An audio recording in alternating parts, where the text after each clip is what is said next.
Welcome back to the deep dive. So, if you need to speak English spontaneously and you want to do it clearly and with, real sophistication, you know the challenge. How do you move beyond just correct grammar and actually craft an answer that truly shines? We're talking about conversational English that makes your words stick, especially when you're under pressure. Exactly. Our listener today shared just an outstanding resource. It's a stack of high-impact sample answers across, I think, 13 core conversation topics. Right. And these aren't just good answers. They're like strategic masterclasses in language. They show us how to demonstrate command overflow, range, and some really advanced vocabulary. So our mission is simple. It's not to just read these polished sentences like a glossary. Yeah. It's to perform a deep dive into the language strategy itself. Yeah. We're going to be dissecting why these sentences work, spotting those aha moments in the expressions, the specific verbs, the surprising details, the powerful linking phrases that can instantly transform a basic response into something authentic and, well, memorable. And the focus is purely on spotting usable techniques. We'll break down the linguistic structure, we'll analyze the choice of words, and then zero in on the key phrases you can immediately substitute into your own toolkit, no matter what your personal topic is. We've grouped these 13 concepts thematically. So first up, leisure and passion. This is all about using dynamic language and specific, engaging details to make your personal interest sound truly compelling. Okay, let's unpack this. Let's start with hobbies. The bang answer, I like board games. It's fine, but it's a bit flat. The polished version, though, it immediately sets a strong tone. It says, I'm a big fan of board games, and I usually geek out over strategic ones with my like-minded friends. What really gets me hooked are the twists and turns during the game. I love that. I love how they start with that strong phrase I'm a big fan of, but the key insight for you, the learner, is the specificity that comes right after. They don't just play games, they geek out over strategic ones. Now, as a speaker, isn't geek out maybe a little too casual for a high-level conversation? Yeah, that's a great question, and it really speaks to authenticity. In this context, geek out is perfect. It's a dynamic phrasal verb that conveys this intense, specific enthusiasm. It's so much stronger and more native-sounding than just saying, I am very enthusiastic. So it shows you're comfortable. It shows you're comfortable using idiomatic English to describe a passion. So the lesson isn't just about vocabulary, it's about the attitude. And that language of engagement is really dynamic, using twists and turns that provide such vivid imagery. You can actually picture the game rather than just hearing it, it's exciting. Exactly. That demonstrates descriptive power. The strategy here is use a strong verb to define your level of interest and then use a concrete noun phrase like twists and turns to describe the experience. Those two elements combined, they just elevate the language so far beyond the basics. Okay, next up, talking about a new hobby, chess. This sample uses cultural relevance just brilliantly to make the activity engaging. The sample reads, a new hobby of mine is chess. Duolingo recently released a chess lesson, and I've been learning it by playing with Oscar, their character. I've also been watching The Queen's Gambit, and the actress's performance really got me hooked. What's fascinating here is the power of proper nouns. When you mention Duolingo, a specific character named Oscar, and The Queen's Gambit, you instantly sound credible and up-to-date. Yeah. It's not generic. It's specific, personal evidence that you've actually invested time in this hobby. It's a fantastic shortcut to sounding authentic, isn't it? When you can connect a personal interest to a broader, recognized cultural phenomenon like mentioning the actress's performance, you make the answer richer. And you show knowledge beyond just the question itself. And did you notice that final phrase really got me hooked? It's such an effective way to describe getting into a hobby. It's a subtle connection back to the twists and turns we just talked about, using language that conveys being captured or captivated by something. Right. Okay, so moving from games to relaxation, this sample discusses deep talks with friends, and it uses some advanced phrasing that's focused on emotional and intellectual depth. It says, my go-to energy booster is having deep talks with my best friends. I love discussing hypothetical questions like what we do in an apocalypse because it helps me understand others on a deeper level and really recharges me. My go-to energy booster. Yeah. That is such a sophisticated way to frame a simple activity. It is. It immediately signals that this relaxation method is essential. It's not just incidental. I think that phrasing right there is the most valuable takeaway. Absolutely. And think about that framing device. You can apply my go-to activity is to anything, from reading to running. It's a universal sign of prioritization. Sure. The second key part is demonstrating introspection, using benefit language like understand others on a deeper level and recharges me. But wait, talking about hypothetical questions like what we do in an apocalypse, isn't that a little, I don't know, unconventional? Should the learner worry that using such a specific, slightly odd example might distract from their language? Not at all. That's actually a strategic choice to show intellectual curiosity, imagination. Ah, okay. It proves you can generate complex thought in English. The goal is to avoid being predictable.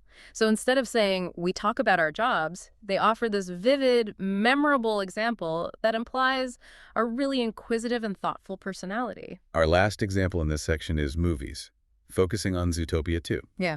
This answer just excels in sophisticated description. One film I recently enjoyed was the sequel to Zootopia. Characters like Nick and Judy are absolutely captivating because they have such distinct personalities.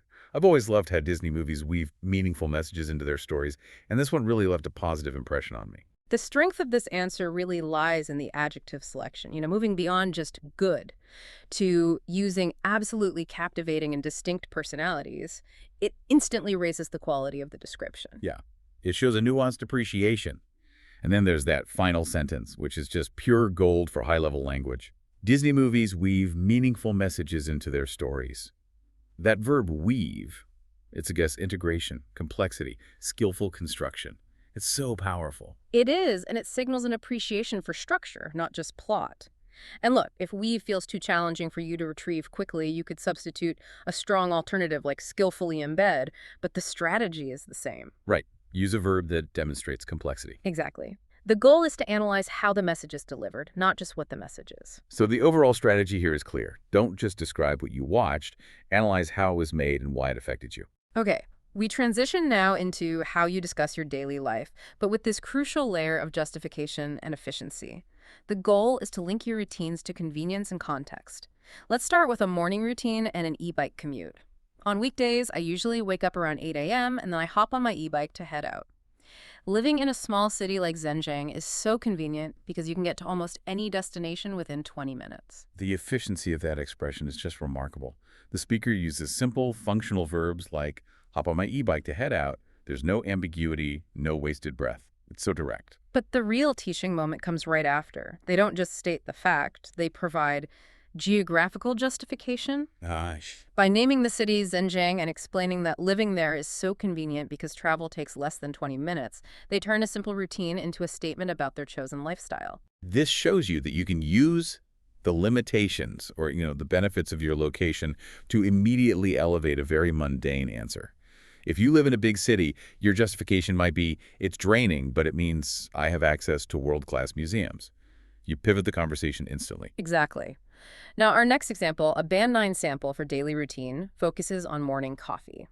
It turns a habit into a ritual, it says. One part of my daily routine that I really enjoy is my morning coffee ritual. I usually have a cup of Americano because it gives me a calm moment to start the day. Recently, I cut back on coffee to test my energy levels, and interestingly, I realized I'm not as alert without it. It actually made me appreciate this small ritual even more. I think the key insight for the learner here is the second half. It's using reflection to create this miniature narrative arc. Most people stop after, I drink coffee because I like it. The speaker adds a personal experiment. I cut back on coffee to test my energy levels. That narrative structure is highly effective. It proves you are capable of critical self-analysis in the language. It transforms the answer from a fact, I drink coffee, to an appreciation. I realized I'm not as alert without it. This is how you deepen an answer without adding unnecessary complexity. So if you're talking about listening to music, you could say something like, I switched to purely instrumental music for a week and I realized how much the lyrics usually distract me. That strategy of experiment and realization is what we should focus on applying. Perfect example. Okay, let's discuss food, specifically McDonald's and the Big Mac. This is a common hurdle, right? How do you make a simple, common, maybe even junk food choice sound sophisticated? You save it with that crucial phrase, lifestyle justification. The sample quickly pivots from the food item to the reason for choosing it. I'm not too picky about food, but if I had to choose, I'd probably say hamburgers.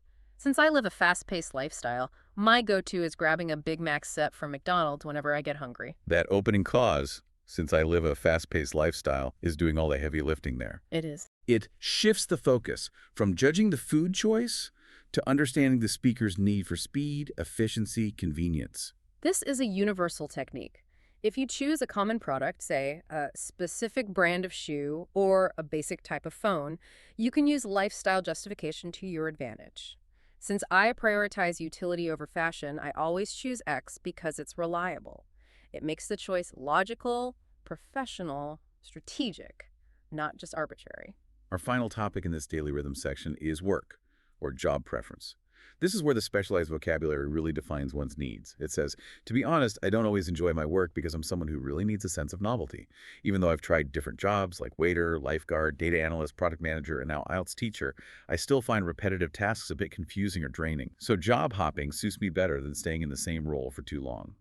And here's where it gets really interesting. The use of specific vocabulary is phenomenal.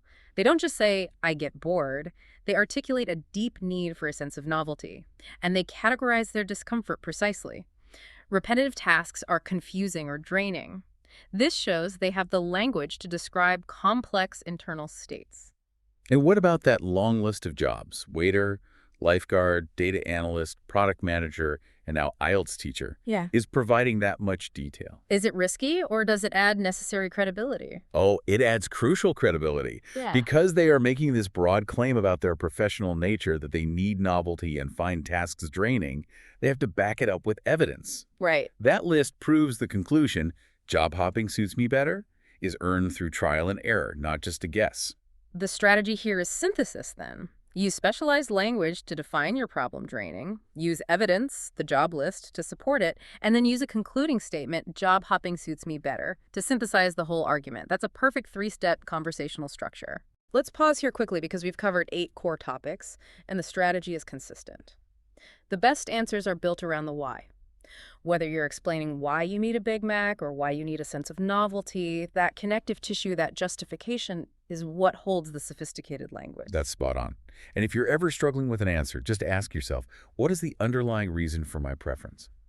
Now, let's apply that focus on context and justification to our final group of topics: context, geography, and modernity. Okay. We begin with a Band 9 sample for hometown. Zhenjiang. Most people describe their hometown with, basic adjectives. This answer goes much deeper. My hometown is Xinjiang, a charming city in southern China known for its black vinegar and beautiful mountains. There's even a local legend about a snake falling in love with a human, which gives the city a unique cultural charm. The structure here is what elevates the answer. It combines the geographical basics, charming city, beautiful mountains with unique cultural facts. Mentioning black vinegar and that specific local legend is just brilliant. Why is mentioning something as specific as a local legend so valuable? Because it shows depth. It gives the city a unique cultural charm, just like the sample says. If you can distill the essence of your hometown into 1 or 2 highly specific, non-generic cultural facts, whether it's a food, a historical figure, a piece of folklore, you make the answer instantly unique and memorable. Specificity is always the best way to fight against vagueness. Always. Okay, moving to travel specifically Bangkok and the sea. The goal here is to convey emotion powerfully. The sample states, my go-to place is Bangkok, especially the coastal areas nearby. Every time I look at the sea, I feel so relieved. It's almost like hitting a pause button on reality, and it helps me loosen up. I am absolutely captivated by that analogy. Hitting a pause button on reality. It's an immediate, powerful metaphor that perfectly describes escape and tranquility. It's so concise and evocative. The use of analogy and metaphor is a key indicator of high-level communication. It moves beyond literal description. Furthermore, the emotional vocabulary demonstrates control. Using feel so relieved and helps me loosen up, they are so much stronger than just saying, it makes me happy. Right, they convey a deeper state. But if the listener feels they can't create an analogy on the fly, what's the strategic backup? Stick to the strong emotional vocabulary. Instead of a metaphor, use power adjectives and phrases. It is intensely restorative, or it offers a vital emotional release. The strategy is still to describe the effect of the place on your mental state, not just the physical location. That love for the coast connects directly to the next topic, future travel to Australia. The answer is, I've always wanted to visit Australia because I'm definitely a beach person. I've already been to Bangkok 3 times just for the seaside, so I feel that Australia's golden beaches and sunshine could really spice up my routine. This answer demonstrates the value of maintaining a consistent persona. When you say, I'm definitely a beach person, and you reference your prior travel to Bangkok, you sound like a genuine, consistent speaker, not someone reciting isolated answers. And the justification for the future choice is tied directly back to lifestyle and novelty, which links to themes we saw earlier. The key phrasing is that idea that Australia's environment could really spice up my routine. That phrase, spice up my routine, is such an excellent idiom. It's warm, natural, and it clearly defines the goal of the travel to introduce variety and excitement. It confirms that the speaker views travel not just as sightseeing, but as a deliberate act of lifestyle modification. Next up, technology, focusing on AI tools. This is a very contemporary and relevant answer. I'd probably say AI tools like ChatGPT or Gemini because they've become part of every aspect of our lives. For me as an IELTS teacher, they act as productivity boosters and help me draft slides or create content. Honestly, I can't live without them now. This answer succeeds because it moves beyond just generic praise for AI. The opening claim is strong. AI has become part of every aspect of our lives. But the true sophistication is in the specific job-related application. Yes, by calling them productivity boosters and listing professional tasks like drafting slides and creating content, the speaker shows practical, real-world engagement with the technology. It's immediate proof. And that concluding idiom, I can't live without them now, is a perfect modern-day closure. It expresses intense dependency so clearly and naturally. It's much stronger than just saying, I use them a lot. The lesson here is, when you're talking about a technical topic, anchor your praise in specific, tangible, professional benefits. Perfect. Our final analysis looks at communication and technology. The answer uses the structure of comparison so effectively. Technology has dramatically transformed the way we communicate. In the past, people relied heavily on phone calls for invitations or dinner plans, which wasn't always immediate. Nowadays, apps like WeChat or Instagram let us send instant messages, making communication much more convenient.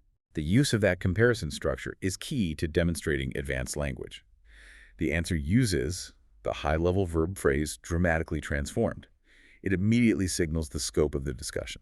And then the effective contrast is set up. They compare the past, which was slow, relying heavily on phone calls, wasn't always immediate, with the present, focusing on instant messages and much more convenient. So by structuring the answer around time, the speaker elegantly organizes their thoughts and showcases a wide range of vocabulary for expressing change. It's a blueprint for discussing any topic involving evolution, comparing old methods to new methods using strong transition language. Exactly. We just deep dived into 13 strategic answers. Let's emphasize the 3 most important takeaways you need to immediately absorb into your conversation toolkit. First, master the art of the framing phrase. Always use a go-to statement, whether it's a go-to energy booster, a need for a sense of novelty, or the recognition that a place is like hitting a pause button on reality. That phrase sets the tone. Second, eliminate generic details and embrace specificity. We saw the power of naming cities like Zhenjiang, products like the Big Mac, platforms like Duolingo, and even specific cultural legends. Specificity is the difference between a forgettable answer and a captivating one. And finally, connect your personal preference directly to a lifestyle justification or an emotional impact. The best answers always explain the why. Why are those hypothetical talks important? Because they help you understand others on a deeper level. Why the job hopping? Because repetitive tasks are draining. That why is where the most valuable expressions live. So what does this all mean for you right now? As you finish this deep dive, here's your final provocative thought. Pick 3 of these polished answers, maybe the ones about the e-bike, the job hopping, and Australia, and try to replace just one key phrase in each with your own unique, high-impact vocabulary. Practice the art of substitution while keeping the overall strategic structure intact. What alternative detail could you use in your own life to spice up your routine? Use the structure we analyzed, but fill it with your own authentic language. Go forth and make your conversations truly captivating. We'll catch you on the next deep dive.